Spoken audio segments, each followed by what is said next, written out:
हर महादेव दोस्तों। आशा करते हैं कि आप लोग कुशल मंगल खुश होंगे, महादेव आपका कल्याण करे। दोस्तों, हम आ गए हैं फिर से एक नया एपिसोड, एक नया अध्याय लेकर आपके लिए। तो पिछला जो अध्याय था वो था 8वां अध्याय पार्वती खंड का, जिसमें आपने देखा था बहुत ही सुंदर वर्णन करते हैं नारद जी। जब हिमालय राज जो है अपनी पुत्री को लेकर तो चिंतित रहते हैं, और कोई भी ये जो पिता होते हैं वो पुत्री के लिए थोड़ा चिंतित होते हैं। तो जब वो नारद जी से पूछते हैं कि इनका भविष्य क्या है, तो नारद जी उन्हें बताते हैं कि भाई ये तो पार्वती माता है, ये आदि शक्ति जो सती जो माता थी उन्हीं का रूप है, और ये महादेव को ही डेडिकेटेड है, ये महादेव की पत्नी बनेगी। अर्धनारीश्वर जो रूप है वही इनका रूप होगा, महादेव की आधा अंग इनके वश में होगा, महादेव कोई भी ये वश में करेंगी और अपने प्रेम से सब कुछ ठीक करेंगे। जो भी कुछ उध्वस्त हो गया था ये सब कुछ ठीक करेंगे। तो बहुत सारा अच्छा वर्णन जो था आपने 8वें अध्याय में श्रवण किया। अब हम लोग आगे बढ़ रहे हैं 9वें अध्याय में। उससे पहले आपने अभी तक श्रवण नहीं किया है तो प्लीज चैनल पे जाइए, वहां पे प्लेलिस्ट बना हुआ है। महाशिव पुराण है, महालिंग पुराण है, गरुड़ पुराण है, भगवत गीता है और बहुत सारा और भी माइथोलॉजिकल नॉलेज है, एस्ट्रो वास्तु कंसल्टेशन है। सब कुछ इसी प्लेटफॉर्म पे आपको मिलता है। तो इसका श्रवण जरूर करिएगा, क्योंकि श्रवण से ही आपको मोक्ष और अध्यात्म का मार्ग मिलता है। आप उसकी ओर प्रवृत्त होते हैं, आपकी सारे पाप सारी बुराई जो है खत्म होती है। तो चलिए चैनल को सब्सक्राइब जरूर कर लीजिए फटाफट, अगर अभी तक नहीं किया है, और तैयार हो जाइए श्रवण करने के लिए। हम शुरू करते हैं पाठ को लेकर प्रभु का नाम। हर हर महादेव, हर हर शंभु। श्री शिव महापुराण रुद्र संहिता पार्वती खंड का 9वां अध्याय जो है पार्वती के विवाह के संबंध में मैना और हिमालय का वार्तालाप, पार्वती और हिमालय द्वारा देखे गए अपने स्वप्न का वर्णन करना।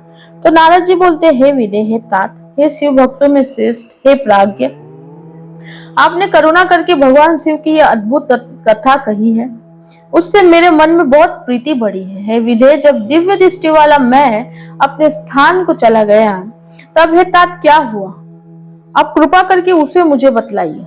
तो ब्रह्मा जी बोलते हैं, हे मुने, आपके स्वर्ग चले जाने पर कुछ समय बीतने पर मैना ने हिमालय के पास आकर उन्हें प्रणाम किया।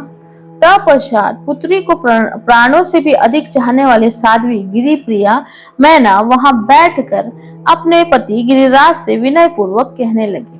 मैना बोलती हैं, स्त्री स्वभाव के कारण मुनि की बातों को मैंने अच्छी तरह नहीं समझा। मेरी तो ये प्रार्थना है कि आप कन्या का विवाह किसी सुंदर वर के साथ कर दीजिए। ये विवाह सर्वथा अपूर्व सुख देने वाला होना चाहिए। गिरजा का वर शुभ लक्षणों से संपन्न और कुलीन होना चाहिए। मेरी पुत्री मुझे प्राणों से भी अधिक प्रिय है। वो प्रिया उत्तम वर पाकर जिस प्रकार भी प्रसन्न और सुखी हो सके वैसा कीजिए। आपको मेरा नमस्कार है। तो ब्रह्मा जी बोले, ऐसा कहकर अश्रु युक्त मुख वाली मैना पति के चरणों में गिर पड़ी। तब बुद्धिमानों में श्रेष्ठ हिमवान उन्हें उठाकर यथोचित बात कहने लगे। हिमालय बोलते हैं, हे देवी, हे मैनके, मैं यथार्थ और तत्व की बात बताता हूँ तो सुनिए। आप भ्रम छोड़ दीजिए, मुनि की बात कभी झूठ नहीं हो सकती। यदि आपको पुत्री के प्रति स्नेह है तो उसे सादर शिक्षा दीजिए कि वो भक्ति पूर्वक सुस्थिर चित्त से शंकर के लिए तप करे। हे मेनके, यदि शिव प्रसन्न होकर काली का प्रणिग्रहण कर लेते हैं तो सब शुभ ही होगा और नारद जी का बताया हुआ अमंगल नष्ट हो जाएगा। शिव के समीप सारे अमंगल सदा मंगल रूप हो जाते हैं। इसलिए आपको शिव की प्राप्ति के लिए पुत्री को तपस्या करने की शीघ्र शिक्षा देनी चाहिए। ब्रह्मा जी बोले, हे नारद, हिमवान की ये बात सुनकर मैना परम प्रसन्न हुई। वे तपस्या में रुचि का उपदेश देने के लिए पुत्री के पास गई। पुत्री के सुकुमार शरीर पर दृष्टिपात करके मैना को बड़ी व्यथा हुई और उनके दोनों नेत्रों में शीघ्र ही आंसू भर आए। तब गिरिप्रिया मैना पुत्री को उपदेश ना दे सकी, किंतु माता की उस चेष्टा को वे पार्वती शीघ्र ही समझ गई। तदनंतर वे सर्वज्ञ परमेश्वरी कालिका देवी माता को बार बार आश्वासन देकर शीघ्र कहने लगी। पार्वती बोली, हे माता, हे महाप्राज्ञ, सुनिए, आज की रात्रि के ब्रह्म मुहूर्त में मैंने एक स्वप्न देखा है, उसे बताती हूँ। आप कृपा करें हे मात। एक दयालु एवं तपस्वी ब्राह्मण ने मुझे शिव के निर्मित उत्तम तपस्या करने का प्रसन्नता पूर्वक उपदेश दिया। ब्रह्मा जी बोले, हे नारद, ये सुनकर मेनका ने वहां शीघ्र अपने पति को बुलाकर पुत्री के देखे हुए उस स्वप्न को पूर्ण रूप से बताया। तब मेनका से पुत्री के स्वप्न को सुनकर गिरिराज जो है बड़े प्रसन्न हुए और वाणी से पत्नी को समझाते हुए कहने लगे। गिरिराज बोले, हे प्रिय, मैंने भी रात के अंतिम पहर में एक स्वप्न देखा है। मैं आदर पूर्वक उसे बताता हूँ, आप प्रेम पूर्वक सुने। नारद जी के द्वारा बताए गए वर के अंगों यानी लक्षणों को धारण करने वाले एक परम तपस्वी प्रसन्नता के साथ तपस्या करने के लिए मेरे नगर के निकट आए। तब मैं भी अति प्रसन्न होकर अपनी पुत्री को साथ लेकर वहां गया। उस समय मुझे ज्ञात हुआ कि नारद जी के द्वारा बताए हुए वर भगवान शंभु ही है। मैंने उन तपस्वी को सेवा के लिए अपनी पुत्री को उपदेश देकर उनसे भी प्रार्थना की कि वे इसकी सेवा स्वीकार करें, परंतु उस समय उन्होंने उसे स्वीकार नहीं किया। इतने में वहां साक्य और वेदांत के अनुसार बहुत बड़ा विवाद छिड़ गया। तदनंतर उनकी आज्ञा से मेरी पुत्री वहीं रह गई और अपने हृदय में उन्हीं की कामना रखकर भक्ति पूर्वक उनकी सेवा करने लगी। हे सुमुखी, मैंने यही स्वप्न देखा था जिसे तुम्हें बता दिया। अतः है मैंने, हे प्रिय, कुछ समय तक इस स्वप्न के फल की परीक्षा करनी चाहिए। इस समय यही उचित जान पड़ता है। अब आप इसी को मेरा निश्चित मत समझिए।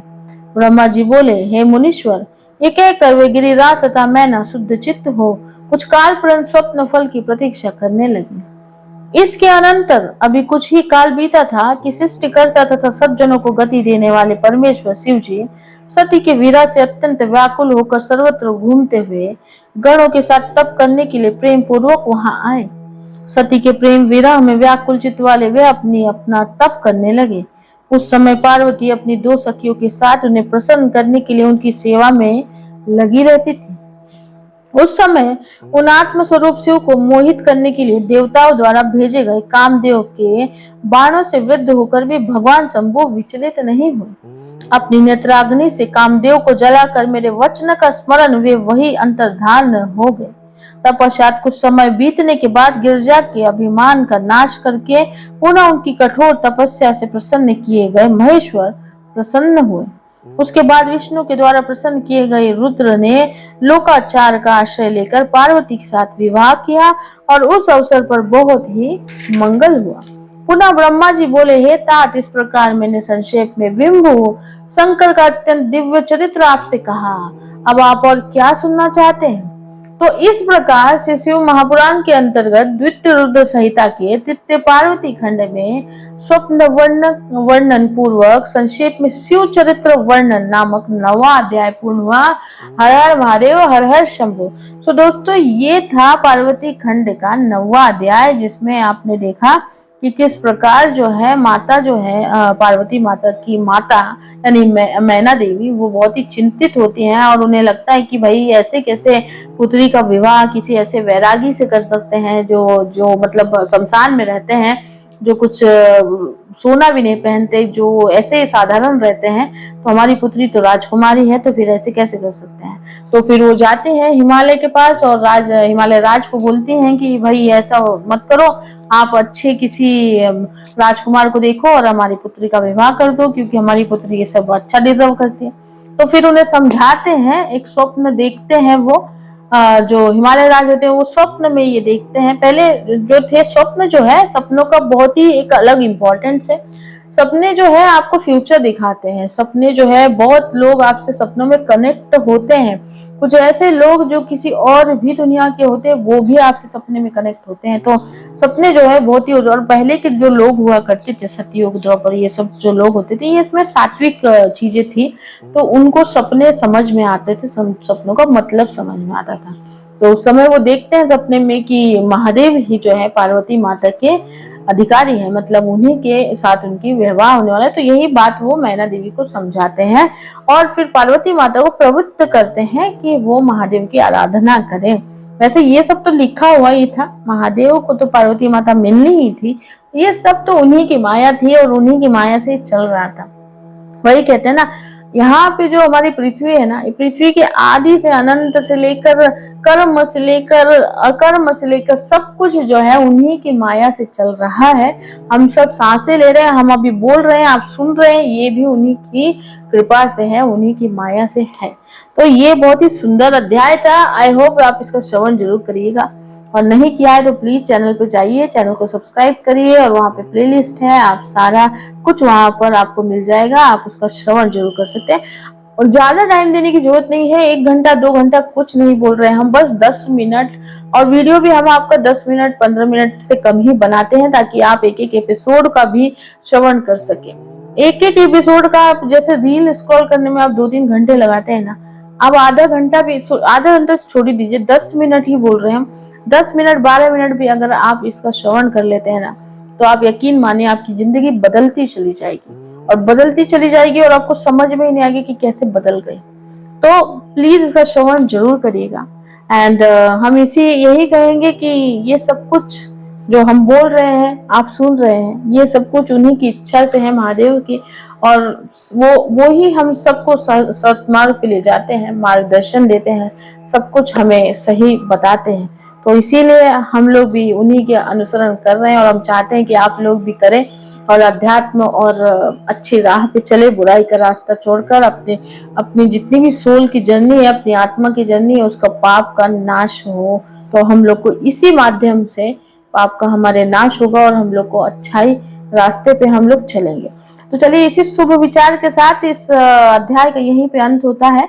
अगले एपिसोड में नए अध्याय में मिलेंगे। चैनल को सब्सक्राइब जरूर कर लीजिए। कोई भी कंसल्टेशन लेना हो, वास्तु हो, एस्ट्रो हो, कुंडली एनालाइज करना हो, मैच मेकिंग करना हो, कुछ भी, नंबर पे आप हमसे कनेक्ट कर सकते हैं। बहुत बहुत ध्यान रखिए अपना। धन्यवाद। हर हर महादेव।